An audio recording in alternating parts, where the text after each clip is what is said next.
mimi nina jambo moja ambalo nataka kusema. Kwa kuwa nimefika hapa mara kadhaa, leo nataka nipate kitu kimoja. Huenda kuna vitu ambavyo mmejifunza katika darasa lenu, si ndio? Yeah.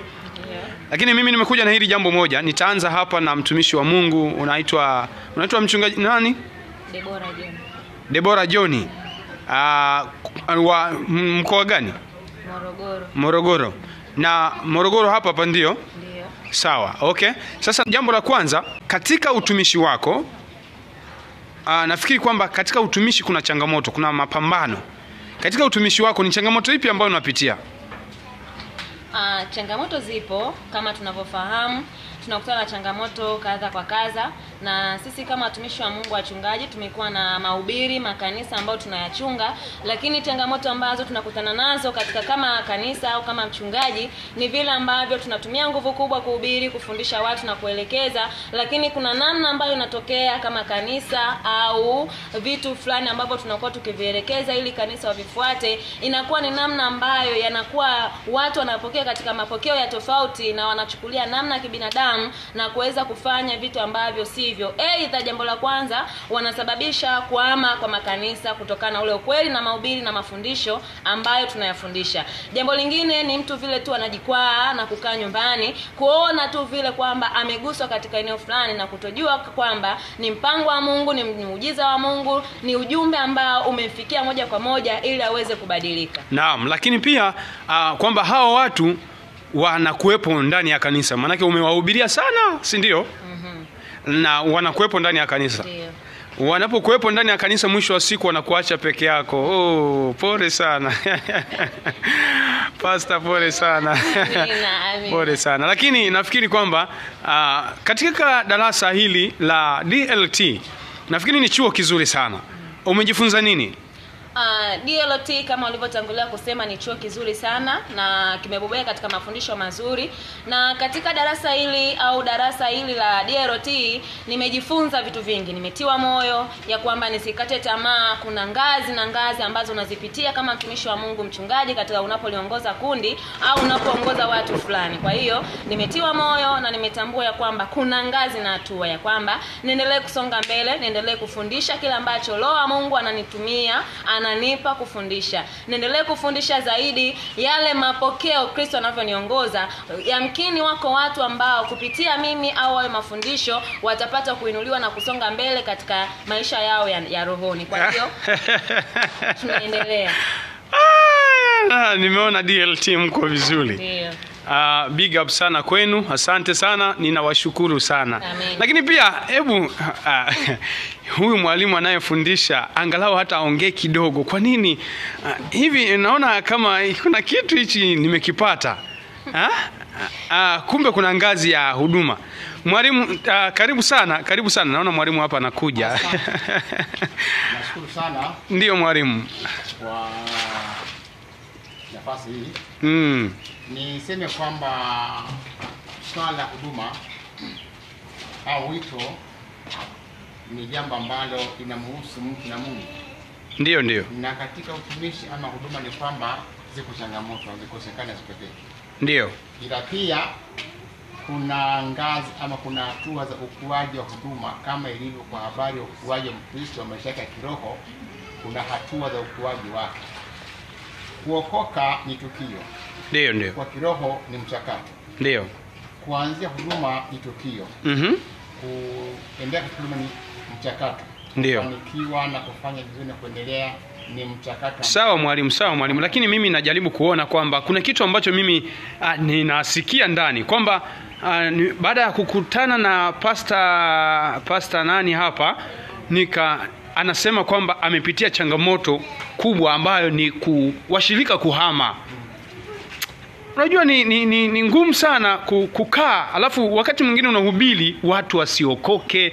Hii inaleta nini? Unaisemeaje wewe kama mwalimu? Mimi binafsi naweza kusema kwamba mambo kama haya yapo. Ndio. Lakini kwamba mtumishi jipe moyo, endelea songa mbele. Tuangalie Bwana Yesu. Bwana Yesu amefanya huduma miaka 3 kama na nusu hivi. hapa duniani. Miaka mitatu na nusu, kama na nusu hivi. Yaani Yesu alifanya kazi miaka mitatu kama na nusu. Ehe. Ndani ya hiyo miaka mitatu na nusu ni kwamba aliacha wanafunzi kama 500 hivi.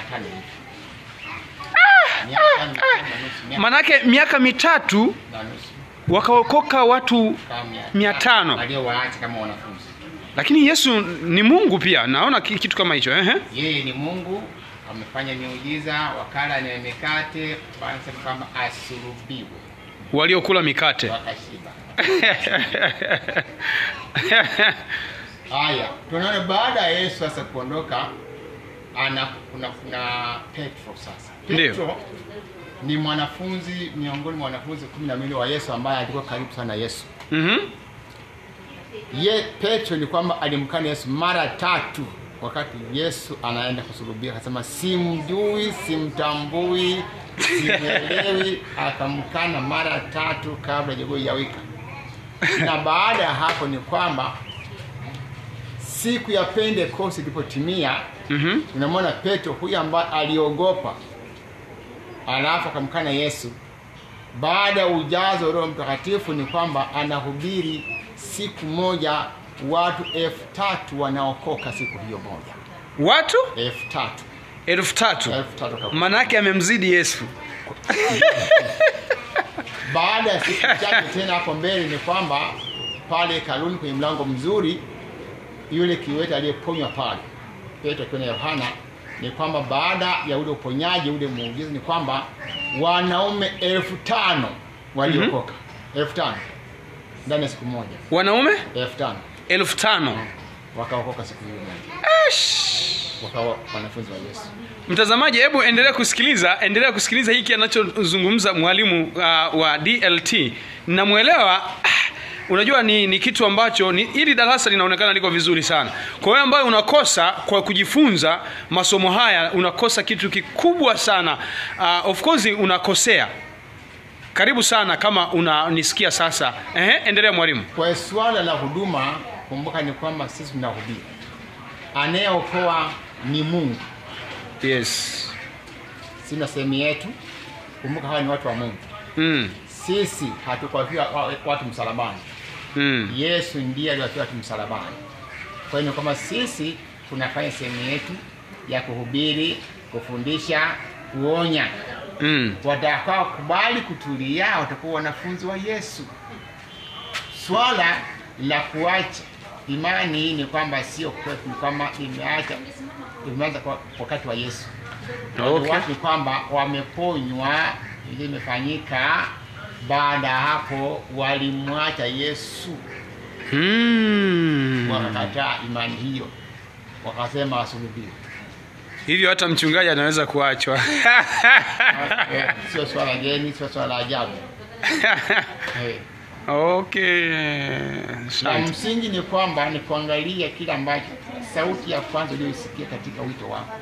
Mungu alisema na wewe kitu gani? Alafu endelee kushikilia hapo. Msikilizaji, unasikia point hiyo?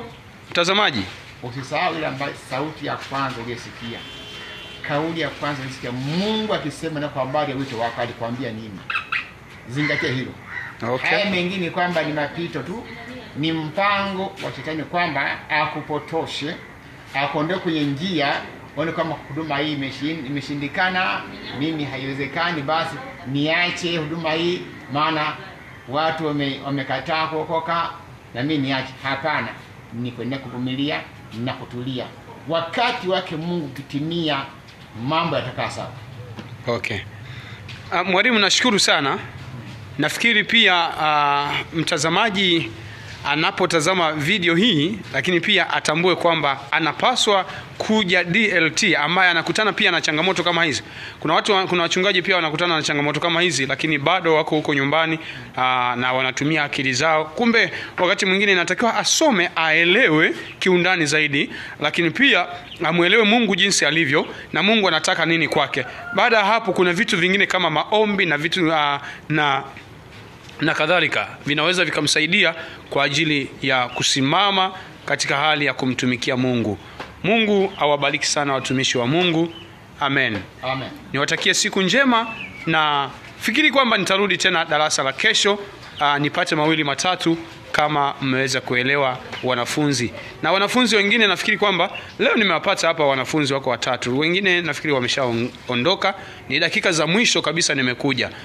Lakini kesho natajitahidi sana kuwahi nifike wakati ambao uko sahihi kabisa ili niwapate wanafunzi wote. Mwalimu, nashukuru sana. Amen. Amen. Karibu sana. Asante sana. Amen.